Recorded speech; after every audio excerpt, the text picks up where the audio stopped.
nanti negara udah hancur semua baru dia muncul. Itu di hadisnya. Idza muliat al-ardu jawran. Maka al-Imam Al-Mahdi di zaman kita, Pak, bukan zaman nanti. Ini zaman ini nih. Maka Nabi tahu semua kejadian awal ataupun akhir dengan izin Allah Subhanahu wa taala. Al-Mahdi serupa. Maka Al-Mahdi itu sekarang, Pak, kalau beliau sudah ada, kalau lah Pak ya, pasti sudah dikabarkan Allah lewat mimpinya, lewat tidurnya, lewat jaganya, ilham-ilham yang dia terima, apa yang akan terjadi 3 tahun ke depan, 7 tahun ke depan, 10 tahun ke depan, 13 tahun ke depan, udah dikabari. Sallallahu ala Muhammad sallallahu alaihi wasallam.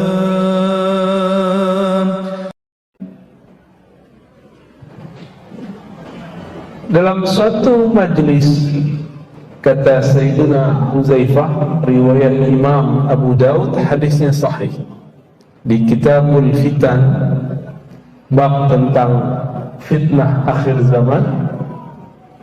Ini Imam Abu Daud ini imam ketiga dalam strata hadis, Bukhari, Muslim, Abu Daud. Beliau ini meriwayatkan bahwa Sayyidina Huzaifah yang bergelar sir Rasulullah, menjaga sirnya Nabi sallallahu alaihi wasallam. Beliau ini bercerita, qama fina Rasulullah sallallahu alaihi wasallam. Satu kali Nabi berdiri di hadapan kami, bersama kami. Kalau di riwayat Abdullah bin Umar, duduk bersama kami. Berarti ada dua versi, dua waktu yang berlainan. Lalu apa yang Nabi lakukan?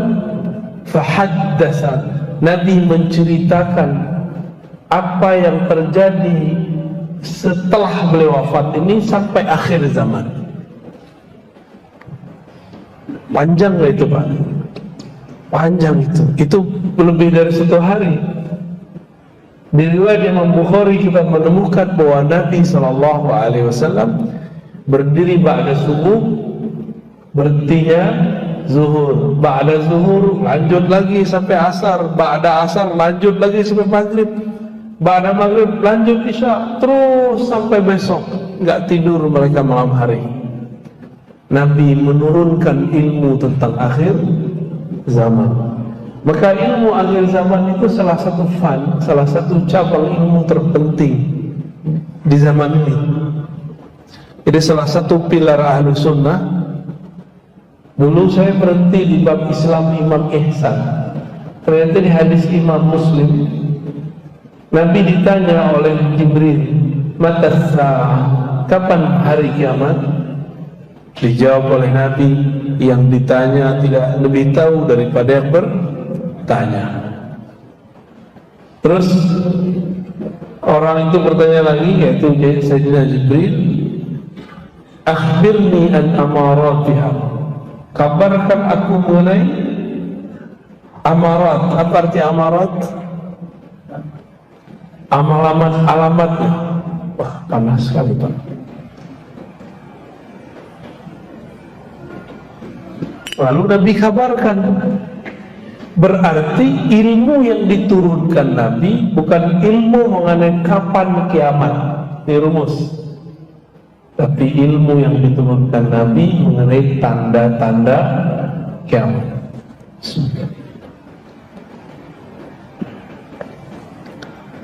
Ya, lupa.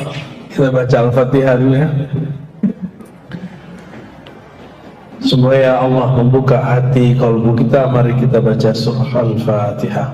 Bismillahirrahmanirrahim.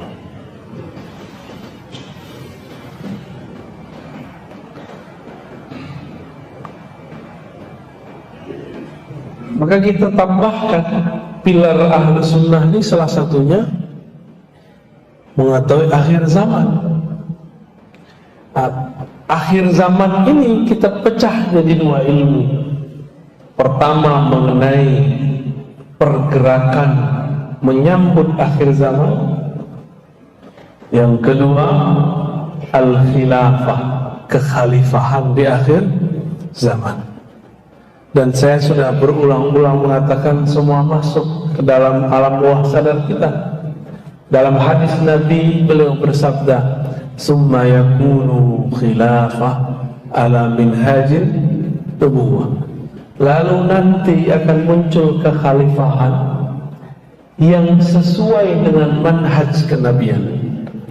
Manhaj itu metodologi atau jalan. Nabi itu bagaimana cara beliau menggali ilmu, bukan belajar di kampus, bukan belajar di pesantren, tapi langsung dibimbing oleh Allah Subhanahu wa ta'ala. Bukan sekedar lewat mimpi, tapi dalam keadaan jaga pun Allah bimbing. Suatu kali datanglah Abu Darda kepada baginda Nabi SAW. Apa kata Abu Darda?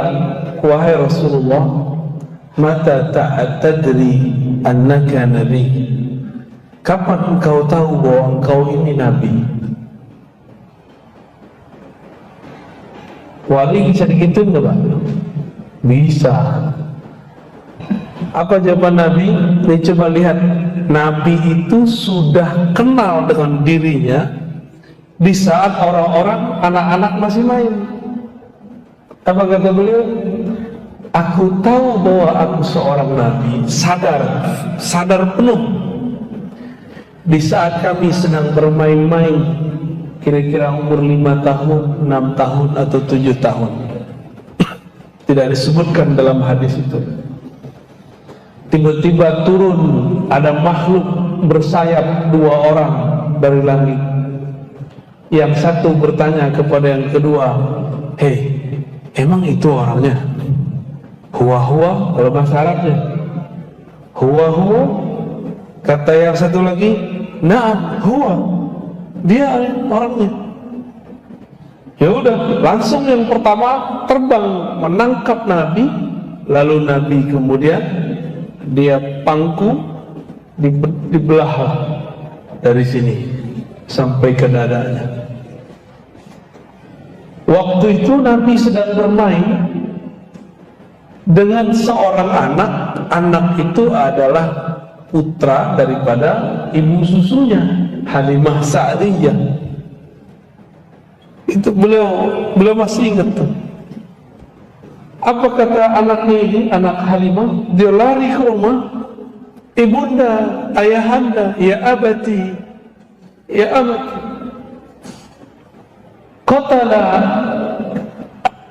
qutila Muhammadun, ya, Muhammad terbunuh, orang membunuh Muhammad.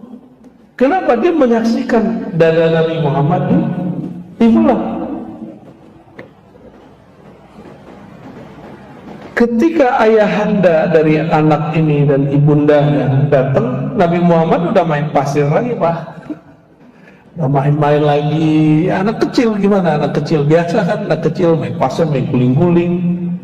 Suka-suka Nabi lah. Di saat itu anak-anak masih anak-anak, bahkan orang tua pun tidak sadar mereka ini siapa. Baginda Nabi Muhammad SAW sudah sadar bahwa dia seorang Nabi Sallallahu Alaihi Wasallam. Jadi beliau diangkat jadi Nabi bukan umur 25, tapi sudah sebelum lahir sudah diangkat Pak. Ya. Ini bagian ilmu akhir zaman. Nabi mengatakan, di akhir zaman nanti yang akan jadi khalifah itu siapa? Orang yang ismuhu yuwati usni, yang namanya berkesesuaian dengan namaku. Nama dalam bahasa Arab, ismun, beda dengan nama dalam bahasa Indonesia. Nama dalam bahasa Indonesia udah nama aja, Ustadz Alnof, wah gitu aja kan. Yang ngasih siapa? Orang tuanya. Bisa telat nggak orang ngasih nama anak? Ya, berarti ada masa anak itu nggak punya nama, ada kan? Nama jasad itu Pak.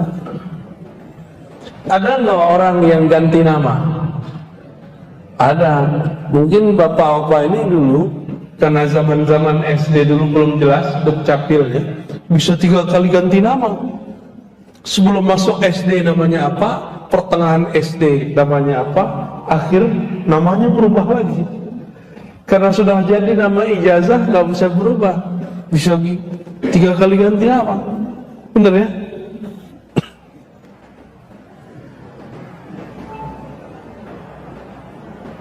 Yang dimaksud nama di situ dijelaskan oleh Imam Al-Bajuri.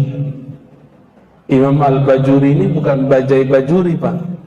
Bajuri ini ulama Mesir, Syekh Ibrahim Al-Bajuri Al-Misri ya. Kita punya sanad ke beliau terpendek itu dari jalur murid-murid Sayyid Muhammad Alawi Al-Maliki dan Syekh Yasin Al-Fadani. Punya murid umurnya ratusan tahun, namanya Al-Aquri. Al-Aquri langsung belajar kepada Ibrahim Al-Bajuri. Apa kata Imam Al-Bajuri? Ism itu maknanya tanda al-alam awil wasam wal-sumum al-ulum, tanda-tanda dan ketinggian ilmu ataupun derajat.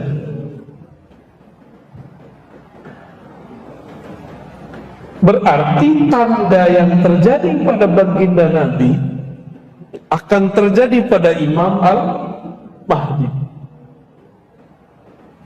Ketinggian ilmu yang ada pada Nabi akan diberikan kepada Al-Imam Al-Mahdi. Nabi itu dapat wahyu lebih sering sadar atau lagi tidur? Sadar. Maka Al-Mahdi dapat ilhamnya seringnya lagi sadar. Tapi sekarang ada yang digadang-gadang jadi Imam Mahdi pakai mimpi. Masa kita mau menggantungkan hidup kita pakai mimpi orang Pak? Kita nggak kenal juga dia siapa. Udah ketemu Rasulullah? Belum tentu. Di hadis Abu Daud dikatakan bahwa ada keturunan Rasulullah nanti yang ngakunya salah. Dia bukan Mahdi, dia ngaku Mahdi. Adi dari Abu Daud. Pakai ngaku di YouTube lagi ya. Masa Imam Mahdi ngaku di YouTube? Dan itu bukan 1 2 Pak, banyak. Ini persoalan akhir zaman, ini persoalan yang ditulis di Quran. Ilmu sa'ah itu di sisi Allah. Maka jangan main-main, jangan gantungkan nasib kita akhir zaman lewat mimpi seseorang yang kita nggak kenal, yang kita nggak tahu dia siapa. Ilmu apa yang ada pada diri Nabi? Nabi itu menjadi Nabi karena apa? Karena dia seorang insinyur, enggak kan? Dia hafal kitab? Enggak. Ilmu apa yang ada di kolbu Nabi? Banyak ilmu di kolbu Nabi. Pertama, ilmu awalin, ilmu masa lalu. Jadi Nabi bisa cerita tentang masa lalu. Yang kedua, ilmu akhirin, ilmu masa depan. Ini Allah yang mengajarkan semua. Bukan berarti Nabi tahu alam gaib. Nabi dikasih tahu. Ilmu apa lagi? Banyak.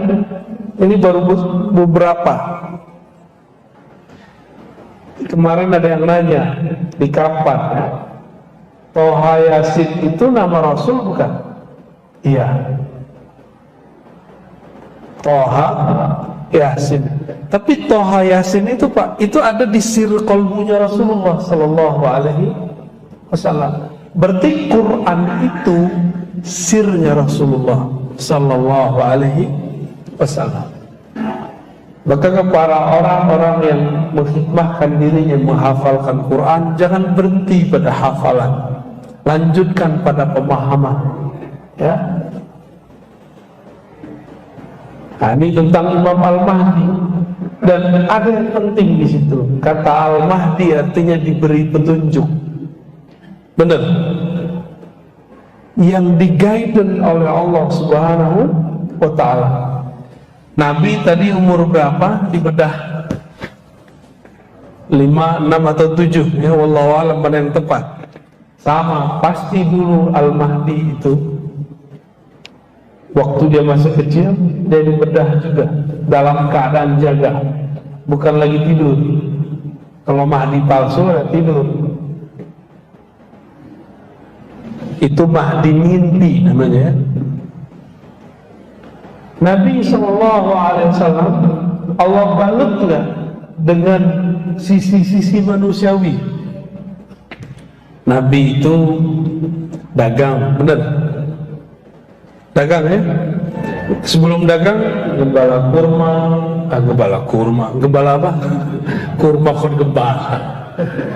Nanam kurma nanti pas di Madinah. Gembala kambing, domba. Itu kita sebut memerankan sisi manusiawi. Jadi kalau Yahudi lewat, masa Nabi akhir zaman gembala kambing, gak mungkin gitu, dia tinggalin tuh. Satu kali setelah beliau agak remaja, dibawalah oleh Abu Thalib. Kemana dibawa? Ke negeri Syam berdagang. Tapi di perjalanan ke Syam ada seorang pendeta rahib yang masih meyakini Allah itu Esa, Nabi Isa itu Nabiullah, Ruhullah, bukan anak Allah. Namanya Bukhairah. Bukhairah ini hafal kitab suci Taurat dan Injil, dan dia yang khusus dihafalkan ciri-ciri Nabi akhir zaman. Ciri-ciri Nabi akhir zaman. Salah satu yang dia hafal, bahwa seorang Nabi akhir zaman kemanapun dia ada awan di atasnya sehingga dia tidak berbayang. Jadi Nabi itu gak ada bayang-bayangnya kalau di bawah sinar matahari. Kenapa? Ada awan di atas. Ini bukan awan kinton ya. Malam tadi kita bahas awan kinton, karena banyak anak muda pada paham Son Goku. Ya kartunnya anak-anak Pak, apa udah nggak nonton ya, udah nggak tahu. Kartun itu kartun. Jadi dipersonifikasikan kalau di kartun itu ada sosok bisa menaklukkan awan. Cuman dia hanya menaklukkan satu awan. Kalau Nabi Muhammad SAW bisa semua awan ditaklukkan dengan izin Allah Subhanahu wa Ta'ala. Bukhairah melihat bertahun-tahun, adakah di antara kafilah yang lalu lewat, lalu lalang, yang ada awan di atasnya mengikuti. Sepanjang umurnya melihat tidak ada satupun kecuali kafilah Abu Thalib kali ini. Maka dia panggillah utusannya, muridnya, santrinya, panggil itu orang, siapa pemimpinnya, kita jamu makan. Dan jangan lewatkan satu orang pun. Akhirnya semua jadi jamu. Beliau keluar, dilihat awan tidak ada di atas tempat makan. Maka dipanggil Abu Thalib, Abu Thalib, adakah orang yang belum engkau ajak makan? Jawaban Abu Thalib, oh perasaan tidak ada. Bertanya lagi Bukhairah, pasti ada. Oh bingung Abu Thalib, ini orang aneh ya. Akhirnya Abu Thalib bilang, ada, tapi anak kecil, anak bawah. Anak bawah. Anak saya Muhammad. Abu Thalib menganggap Nabi Muhammad sebagai anaknya karena ponakannya yang ayahnya sudah meninggal. yaitu adiknya Abu Thalib sendiri. Lalu dipanggillah Nabi Muhammad, dilihat waktu bergerak di atasnya ada awan. Langsung disidang itu Abu Thalib. Abu Thalib, kamu sini. Disuruh semua orang keluar. Ya Abu Thalib, inna hazal gulam nabiyyun. Ini bocah, anak ini bukan orang biasa, anak ini nabi. Berarti Bukhairah sudah tahu bahwa sosok Muhammad bin Abdullah sudah jadi nabi waktu masih kecil. Benar ya? Kejadian kan kisah itu sama. Yang tahu siapa? Bukhairah. Bukhairah itu wali Allah Subhanahu wa taala. Ya, kalau kita buka-buka isi kolbunya, mungkin dia juga seorang nabi tapi tidak punya kerasulan, nggak punya risalah. Di Bukhairah. Apa kata Bukhairah? Wahai Abu Thalib, tolong engkau sembunyikan, engkau jaga Muhammad. Kalau Yahudi tahu siapa dia, mereka akan membunuhnya. Maka Abu Thalib membungkus Nabi Muhammad dengan peran-peran manusia biasa, seperti orang Arab biasa, sehingga tidak ketara kalau ini orang spesial. Cuma kalau mendekat kepada beliau, spesial. Jadi waktu beliau digelar Al-Amin, beliau sudah nabi belum? Sudah, karena belum lahir sudah diangkat jadi nabi.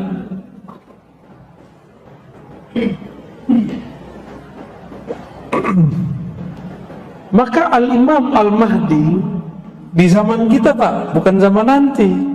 Ini zaman ini. Al-Imam Al-Mahdi itu akan mengalami hal yang sama. Dia akan dipoles oleh Allah dengan sifat-sifat manusiawi yang kira-kira orang kalau melihat ini gak nyangka kalau dia seorang wali. Benarlah kata Imam Ibn Athaillah As-Sakandari, ya. Kata beliau, subhana man satara khususiyatahu bima bizawahir al-bashariyah. Maha hebat Allah yang menyembunyikan keistimewaan-keistimewaannya dalam peran manusia biasa. Jadi nggak ketahuan kalau ini dia seorang wali. Seperti Nabi dulu diperankan seperti seorang biasa, orang Arab biasa, pemuda biasa. Nggak ada tuh Nabi keluar-keluar, saya Nabi loh, saya Nabi loh, gitu. Sampai ada perintah. Kayak seperti sekarang, ada yang datang ke saya, aku loh Al-Mahdi. Ada yang datang, Pak. Cuma karena jidatnya agak lebar dikit, hidungnya agak mancung dikit. Ustaz Allah masuk atau jidatnya lebar? Ada juga yang lewat YouTube. Ada yang lewat YouTube ngaku bahwa dia Mahdi tapi belum imam. Ini kalau asli dibunuh Yahudi nggak? Dibunuh, Pak. Dibunuh pasti kalau asli itu. Jadi kita nggak usah buru-buru. Ini ilmu rahasia. Hanya orang-orang yang mengerti ilmu rahasia yang mengenal. Seperti Bukhairah bertahun-tahun menunggu, akhirnya ketemu. Ya. Berarti Abu Thalib mengerti nggak Muhammad bin Abdullah adalah seorang nabi? Ngerti dia. Cuma akhir hayatnya disebutkan dalam Sahih Bukhari tidak sempat melafazkan. Cuma di batinnya dia ingkar dia nggak pernah ingkar. Oleh karena itu ulama berbeda pendapat mengenai status meninggal beliau. Apakah meninggal kafir atau mukmin? Ya. Nah itu bagaimana cara memahami ilmu akhir zaman. Jadi babnya ma'rifatul ism, bab mengetahui nama, yaitu tanda-tanda. Maka pelajarilah tentang sirah kenabian, kejadian yang akan terjadi pada Al-Mahdi nggak jauh beda. Bedanya nanti formulasinya. Nah, Bapak Ibu Saudara sahabat ikhwan akhwat fillah, seperti yang saya sebutkan di tempat yang lain kemarin yang sudah mengikuti, akhir zaman ini semua ilmu dikumpulkan Allah. Bahkan dalam handphone yang kecil yang kita sebut smartphone, itu semua ilmu ada nggak di situ? Ilmu hadis ada nggak? Ilmu tafsir? Ilmu apa lagi? Tasawuf ada apa di situ? Karena semua ilmu sudah ada di benda kecil itu. Bahkan lebih ajaib daripada Nabi Sulaiman. Lapar tinggal datang duit datang. Ya, nggak perlu manggil angin, pencet datang taksi. Sakti itu. Itu Nabi Sulaiman kalau datang Pak, tongkatnya nganggur itu. Cincinnya nganggur, taruhannya tuh. Main handphone aja kita. Mau makan, mau apa. Ini saya serius loh kan. Nabi-nabi dulu kalau hidup sekarang pasti beli smartphone. Serius. Karena Nabi itu manusia biasa. Apa kata Allah? Qul, katakan, ana basyarum mislukum. Aku basyar seperti kalian. Bedanya cuma satu. Yuha ilayya. Diwahyukan kepadaku bahwasannya tiada ilah, tiada yang disembah, tiada Tuhan kecuali Allah Subhanahu wa ta'ala. Itu aja bedanya. Berarti Al-Mahdi sama enggak? Dia manusia kayak kita. Bedanya kolbunya selalu dapat ilham. Maka dia berjuang dengan ilham, bergerak dengan ilham, bukan pakai tebak-tebakan, bukan pakai cocok-cocok logi, bukan pakai ambisi, bukan pakai nafsu. Maka pencirian gerakan akhir zaman yang sesuai dengan sunnah Nabi, sesuai dengan ajaran Al-Imam Al-Mahdi, itu yang bergeraknya Al-Mahdi, orang yang hatinya diberi petunjuk oleh Allah Subhanahu wa ta'ala. Dan petunjuk ini dia terima setiap saat di kalbunya. Mimpinya adalah pengkhabaran, jaganya adalah pemakrifatan. Jadi mereka ini yang seperti dikatakan Nabi pernah berkalam, Pak. Tanamu qalbi, tanamu ainayya wa la yanamu qalbi. Mataku tidur, hatiku tidak tidur. Hadis Bukhari dan Muslim. Matanya tidur, kolbunya tidak tidur. Maksudnya gimana? Kalau Nabi tertidur, maka beliau masuk ke alam kolbu, masuk ke alam yang lain, diperjalankan oleh Allah Subhanahu wa ta'ala. Jadi Nabi itu kadang lagi sadar, lagi sholat, kadang lagi tidur. Itu diperjalankan ke masa depan, diperjalankan ke masa lalu.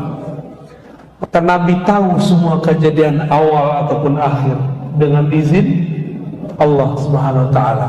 Al-Mahdi serupa. Maka Al-Mahdi itu sekarang Pak, kalau beliau sudah ada, kalau Bapak ya, pasti sudah dikabarkan Allah lewat mimpinya, lewat tidurnya, lewat jaganya, ilham-ilham yang dia terima, apa yang akan terjadi 3 tahun ke depan, 7 tahun ke depan, 10 tahun ke depan, 13 tahun ke depan, udah dikabari. Corona ini pasti dia sudah dikabari. Cuma jangan ketipu. Di sini ada Mahdi teri, ya. Dia juga ngaku-ngaku dikasih tahu. Padahal baru ketahunya baru sebulan sebelum, setahun sebelum.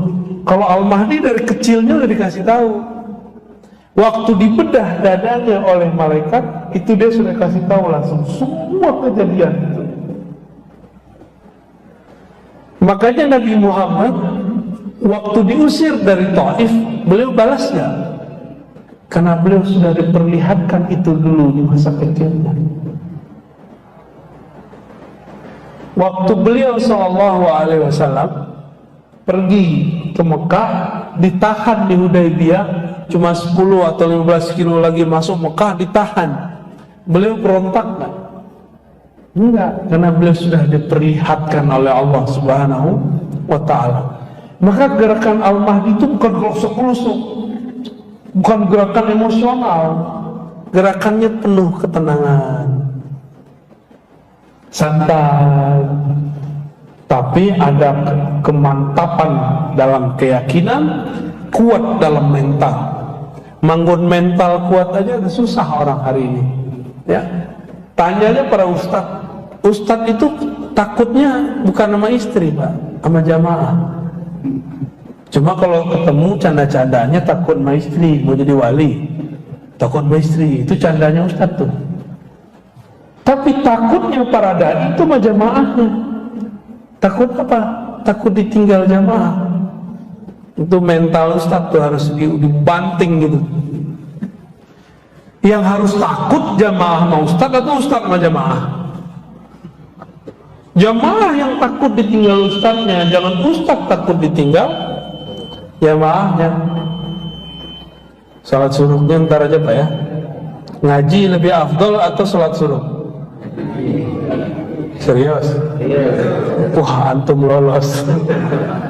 Ngaji satu bab sama dengan sholat 100 rakaat atau 1000 rakaat. Cuma orang nggak ngerti, dia kejar tuh yang 2 rakaat. Ya. Antum nggak sholat suruh pun di sini nggak apa-apa Pak. Udah sama kayak 100 rakaat, udah sama kayak 1000 rakaat. Maka jangan heran nih para ustadz, kadang-kadang kalau udah selesai suruh dia langsung pergi. Karena keberkahan 1100 rakaat udah di tangannya. Kok bisa? Sholat 2 rakaat pasti ikhlas nggak? Bisa riya? Bisa riya. Tapi antum kalau ngaji pasti sahih qalbunya. Dari tadi sadar nggak kakinya kesemutan? Nggak kesemutan, hebat nggak tuh? Coba wiridan zikir, kita kasih wirid 500 aja. Baru satu putar tasbih lama amat ini. Emang nggak ada zikir lebih gampang? Enggak. Tapi kalau ngaji Pak nggak ada, tahu-tahu udah syuruk kayak. Ya. Karena kajiannya pendek sekali, kita pindah topik langsung ke Dajjal. Ya. Ini Imam Mahdi clue-nya tadi, dia bergerak dengan hidayah dari Allah, bukan tebak-tebakan, bukan emosi, bukan pakai ro'yu, bukan pakai kendaraan partai politik Pak. Maka nggak ada gerakan kemahdian itu anti politik, anti negara, berontak tuh nggak ada. Gerakan Al-Mahdi itu tidak ada menghancurkan satu negara, nggak ada.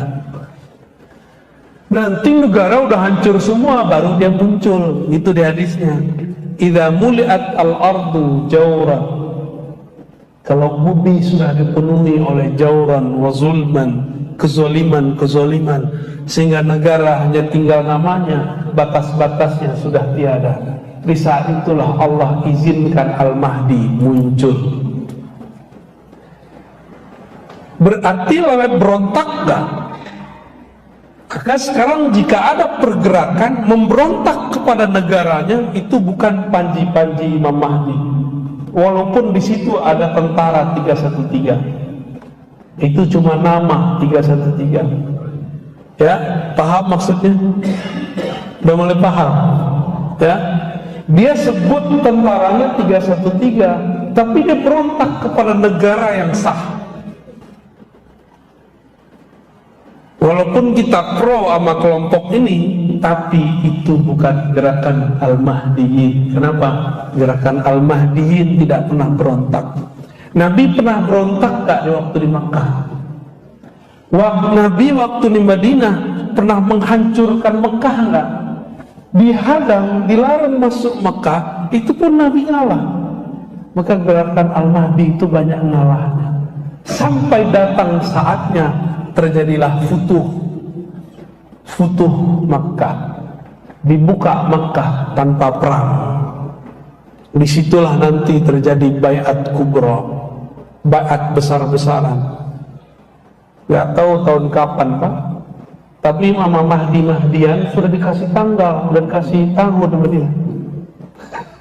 Ada yang ngasih 28, ada yang ngasih 27. Ya salah. Ya itu nggak sah, itu batil semua tuh. Ini Allah sudah rahasiakan, masa kita klik-klik gitu ya. Serahkan rahasia itu kepada Allah.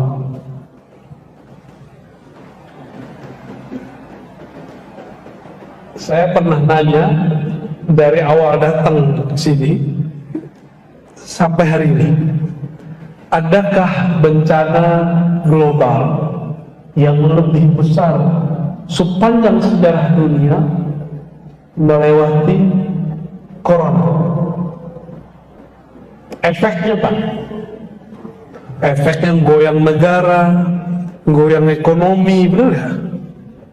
Banyak goyang Mas, goyang masjid, gak hanya masjid, gerejanya tutup. Jadi bukan hanya kita yang gerakan mereka itu gerakan anti agama Pak, semua agama dia musuhi. Jadi gerakan-gerakan yang kita sebut Juyushud Dajjal, tentara-tentara Dajjal itu, Dajjal itu artinya apa? Apa arti Dajjal? Raja dusta. Raja dusta artinya. Akhirnya kita nggak bisa ngapa-ngapain lagi, terpaksa ngikutin sistem mereka. Udah ikutin aja Pak, ikutin aja tanggal mainnya. Nabi Muhammad kan sering ngalah, makanya saya ngalah. Suruh vaksin, udah vaksin. Ya, habis itu bekam kita Pak. Ya, Nabi Muhammad itu didatangi Jibril, bilang itu, ya Muhammad, sampaikan kepada umatmu ada pengobatan langit namanya bekam. Walaupun yang bekam orang bumi, tapi itu pengobatan langit. Maksudnya apa kalau langit? Biasanya penyakit itu diobat, ini sekarang penyakitnya dibuang. Canggih gitu. Kalau nggak biasa donor darah, bekam aja Pak, berkah banget. Cobain rasakan. Imam Ahmad tuh setiap kepalanya berat, apalagi orang Pekanbaru ini suka makan gazebo, nggak jelas. Apalagi udah santan tuh paling bahaya. Wajah-wajah suka makan santan. Apa tuh dendeng balado? Dendeng nggak ada masalah, tapi minyak baladonya masalah. Itu harus dibuang Pak, nggak bisa pakai obat, dibuang. Makanya darahnya Nah, Nabi Muhammad SAW dikabarkan di langit, ini pengobatan akhir zaman. Jadi kalau versi saya, bekam itu wajib. Bukan secara syar'i, secara kesehatan, sihhi, ilmu kesehatan lah di akhir zaman. Kalau bekam Pak, harus sekali coba dong. Nah, 40 hari sekali kira-kira ya. Tapi kalau udah numpuk 40 tahun, 60 tahun, itu bisa sekali seminggu itu Pak, sampai bersih itu. Baik. Jadi Al-Imam Al-Mahdi pergerakannya sabar, banyak sabarnya Pak. Sabar. Innallaha ma'as-sabirin. Allah bersama orang sabar. Berarti kalau dibalik, Allah tidak merestui, tidak membersamai orang yang tidak sabar. Walaupun dia bawa takbir, walaupun dia pakai pakaian-pakaian Islami, kata dia, tapi tidak sabar, Allah tidak bersama mereka. Ya. Lalu bagaimana dengan Dajjal ini? Dajjal itu nama kecilnya sama dengan Nabi Musa. Nisbatnya Samiri. dia anak daripada hasil ritual setan ayah dan ibunya, dan itu tertulis dalam kitab, riwayatnya sahih. Ayahnya Samiri ini, mohon maaf, dan ibunya udah sekian datang ke dokter, ke dukun, gak punya anak. Datanglah ke dukun yang paling sakti, yang bisa mengakses Azazil iblis. Ternyata itu dukun iblis yang nyamar. Sampai sekarang iblis bisa nyamar, Pak. Bisa nyamar. Bisa nyamar jadi orang, bisa meminjam lidah orang. Apa kata si dukun? Kalau engkau pengen punya anak, maka lakukanlah, mohon maaf, hubungan suami istri di kuil berhala. Jadi ada dulu kuil, di situ berhala semua, tapi sudah nggak ada orang yang berkunjung. Maka datanglah dia suami istri ke sana, karena malu setiap hari ditanya, kapan kau punya anak? Mandul. Perempuan digituin, stres gak? Ditanyain kapan kau punya anak, udah stres. Apalagi dibilangin mandul. Ayolah bang, carilah dukun bang. Dapatlah dukun setan. Akhirnya mereka melakukan ritual, tapi dikasih amalan-amalan iblisiah. Dilakukanlah hubungan suami istri di situ. Karena pakai ritual iblis, ternyata iblis meminjam tubuhnya untuk menghamili istrinya. Maka hamillah istrinya secara nutfah sperma suaminya, tapi secara spirit Azazil. Itulah anak iblis paling sakti di dunia, bernama Musa bin Samun atau Dajjal bin Azazil. Jadi kalau ada orang bertanya, adakah iblis punya anak separuh manusia? Ada. Itu namanya Dajjal. Itulah biodata Dajjal, Pak. Ya. Kita kan menceritakan apa yang kita dapat aja ya. Yang kita nggak dapat kita nggak bisa cerita. Waktu lahir itu anak belean atau belean. Bahasa orang awak tuh ya, bukan di sini nih tuh. Cimato. Bubu apa soleh? Baciri matonya, Pak. Jadi matanya tuh kalau bahasa Semarang tuh belean. Mata itu ya bertahun-tahun. Tahun pertama, kedua tuh nggak bisa buka. Skenario ini mirip seperti dulu Banul Jan terjadi kiamat pertama bangsa jin di bumi. Allah kirimlah Jibril untuk menyelamatkan Azazil. Kejadiannya mirip, cuma bedanya ini bukan kiamat. Di negeri Samara, tempat Samiri lahir, terjadi banjir besar. Allah kirimlah Jibril bersayap 360 kanan, 360 kiri. Cepatnya bukan main, selamatkan anak Azazil. Ini skenario Allah semua, ini Allah semua yang atur, Pak. Jadi kita senyum-senyum aja, ini Allah yang atur semua. Ya, Allah lagi buat drama akhir zaman. Nah, lolosnya nih, ikut kalut atau waras. Diambillah tuh anak, nggak ketahuan ayahnya kemana. Maka Samiri sampai hari ini dia nggak tahu ayahnya di mana, dan dia masih meyakini ayahnya hidup. Dibawalah ke suatu pulau, seperti dulu ayahnya Samiri, ayah batinnya yaitu iblis. Dididik oleh Jibril, diajarkan zikir. Bedanya, kalau dulu Azazil diizinkan zikir di langit 1, 2, 3, 4, 5. Tapi pintu langit kan sudah ditutup, kecuali untuk Nabi Muhammad SAW. Maka Azazil, anak Azazil bernama Samiri ini dilatih Ismul A'zam, Al-Ismul A'zam. Jadi Samiri ini bisa sakti karena Allah kasih nama lewat Sayyidina Jibril alaihis sakti dia Pak. Binatang aben bisa tunduk sama dia. Sihirnya mirip-mirip dengan aslinya. Maka dialah rajanya Sahara ya, orang-orang ahli sihir itu dia rajanya.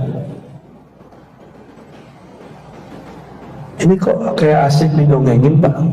Ini bukan dongeng Pak, ini asli. Ini cerita asli yang saya ceritakan.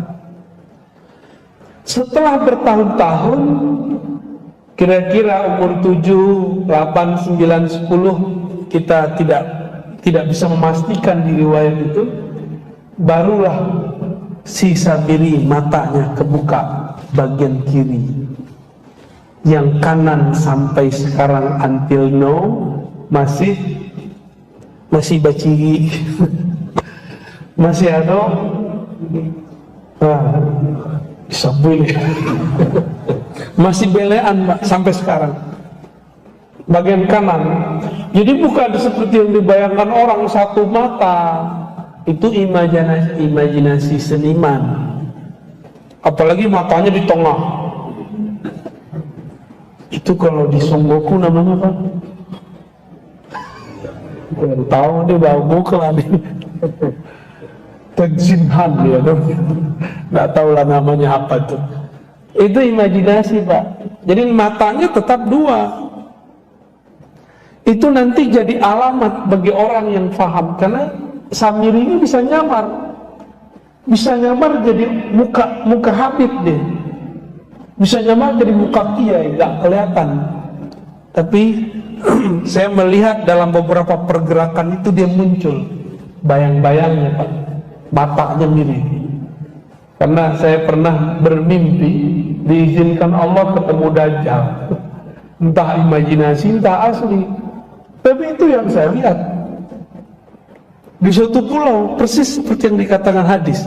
Mungkin karena kita baca hadis, cinta kepada Nabi, tasdik kepada Rasul, Allah perjalanankan secara rohani ke tempat itu.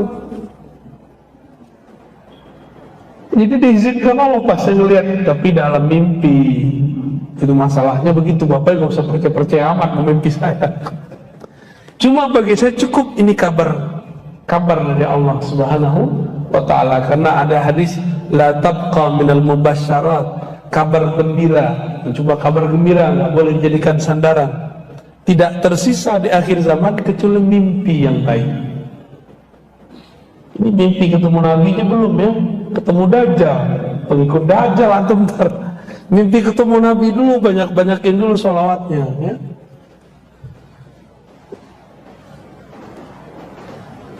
Setelah 9 atau 10 tahun matanya baru kebuka, baru dia bisa jalan. Tadinya dia juga susah jalan Pak, karena dia anak Azazil. Azazil itu Allah izinkan nggak tubuhnya kekal di bumi sampai kiamat. Jadi separuh dirinya itu kekal Pak. Samiri ini matinya ntar ya di akhir zaman ini harus ada yang bunuh dia kalau dia nggak mati-mati.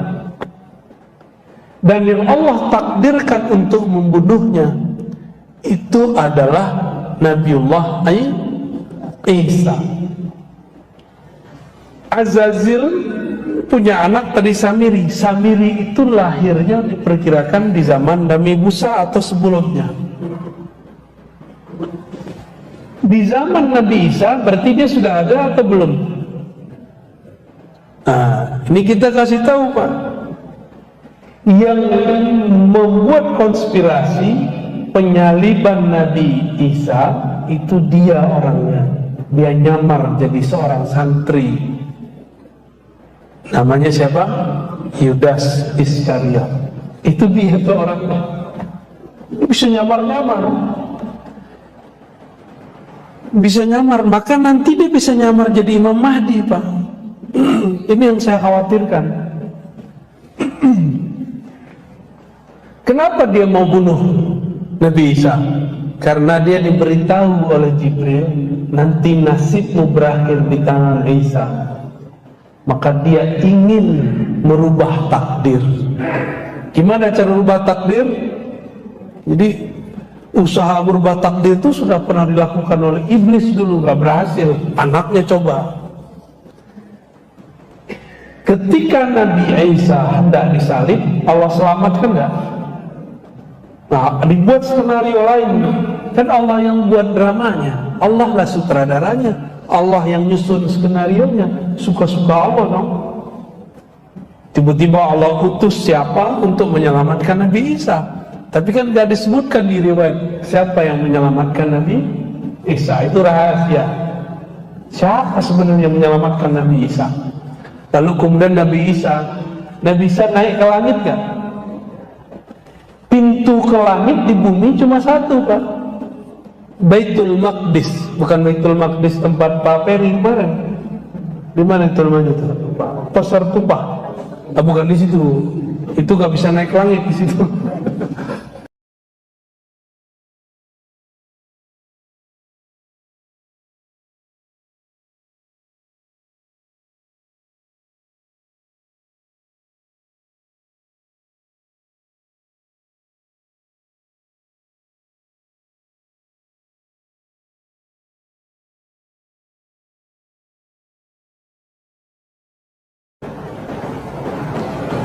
Nabi Isa dibawa oleh satu sosok yang dirahasiakan Allah ke pintu langit, yang nanti Nabi Muhammad pun naik ke langit lewat pintu itu.